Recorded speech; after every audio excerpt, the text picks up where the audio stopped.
میں فضل الرحمان کو دیکھتا ہوں اجیت کمار ڈوول کے ساتھ بیٹھا ہوتا ہے اس کے سیدھے ہاتھ پر. تمہارا کیا کام ہے اجیت کمار ڈوول کے ساتھ؟ تم کیوں ملنے جاتے ہو اس سے؟ وہ تمہیں بریف کیس میں بھر کے دیتا ہے، کیا کرتا ہے؟ تم کیوں جاتے ہو؟ تمہارا کیا انٹرسٹ ہے؟ جب تم جانتے وہ اللہ رسول کا بدترین دشمن ہے، پاکستان کا دشمن ہے. میں پاکستان میں رہنے والے باقی تمام دیوبند کے مسلمانوں سے کہتا، اول تو تم دیوبند ہو نہیں. یہ ویسے ہی ہے جیسے ایم کیو ایم والے اپنے آپ کو مہاجر کہتے ہیں. مہاجر تو یہ ہے نہیں، ہجرت تو ان کے باپ دادا نے کی تھی. تم کیسے مہاجر ہوگا؟ یہ ایسے ہی ہے کوئی شخص کے دادا نے حج کیا ہو اور پوتے اپنے نام کے ساتھ حاجی لگانا شروع کر دے. تم حاجی تو نہیں ہو یار، تمہارے دادا نے حج کیا تھا. ہجرت تو ایک بہت بڑی عبادت ہے، ہجرت تو ایک بہت بڑا اجر ہے. پاکستان میں رہنے والی اس تیسری نسل نے ہجرت کب کی ہے کہ یہ اپنے آپ کو مہاجر کہتے ہیں؟ اسی طرح پاکستان میں بسنے والے یہ سارے جو اپنے آپ کو دیوبندی بریلوی کہتے ہیں، تم نے کب دیوبند دیکھا ہے اور کب تم بریلی میں پڑے ہو جا کے؟ تم سیدھے سادے مسلمان کیوں نہیں بن جاتے؟ تم دونوں سنی اور حنفی ہو، تم دونوں اپنے آپ کو حنفی کہتے ہو اور سنی کہتے ہو، ایک دوسرے پہ کفر کے فتوے لگاتے ہو، اپنی نسبت جوڑتے ہو بھارت کے 2 مدرسوں کے ساتھ. تم لوگ کیا ہو یار؟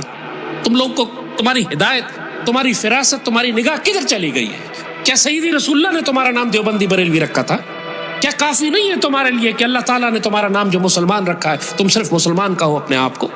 فرقوں میں تو تم خود تقسیم ہو، اور جب ہم کہتے ہیں کہ تم اس فرقے کو، تو کہتے ہیں فرقہ واریت نہ پھیلائیے، ہمارا نام مت لیجئے. تم خود اپنے آپ کو کہتے ہو میں دیوبندی ہوں، میں بریلوی ہوں، میں شیعہ ہوں، میں اہل حدیث ہوں. اور جب ہم تمہیں کہتے ہیں تم دیوبندی ہو، تم بریلوی ہو، تم شیعہ ہو، تم اہل حدیث ہو، تو آپ کو تکلیف ہوتی ہے کہ جی ہمارا نام مت لے. تو بہتر نہیں ہے تم اپنا نام مسلمان رکھ لو؟ اللہ نے تمہارا نام مسلمان رکھا. سیدی رسول اللہ کا کیا مسلک ہے؟ خلفائے راشدین سیدنا ابوبکر، سیدنا عثمان، سیدنا عمر، سیدنا علی کا کیا مسلک ہے؟ وہ دیوبندی تھے، وہ بریلوی تھے، اہل تشیع تھے، اہل حدیث تھے.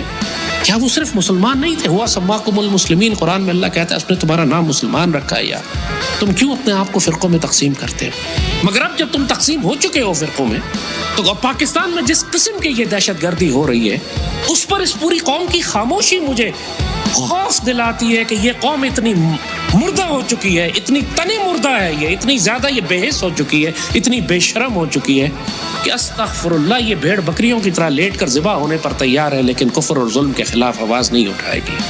استغفر اللہ رب العالمین.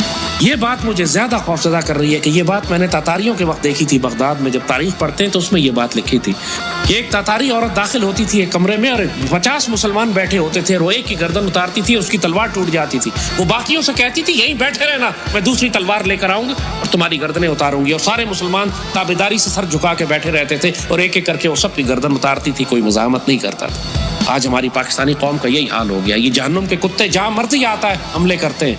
پاکستانی قوم خاموشی سے اپنی لاشیں اٹھاتی ہے، اپنی ہی فوج کو گالیاں بکتی ہے، پھر دوبارہ اپنی زندگی میں واپس چلی جاتی ہے.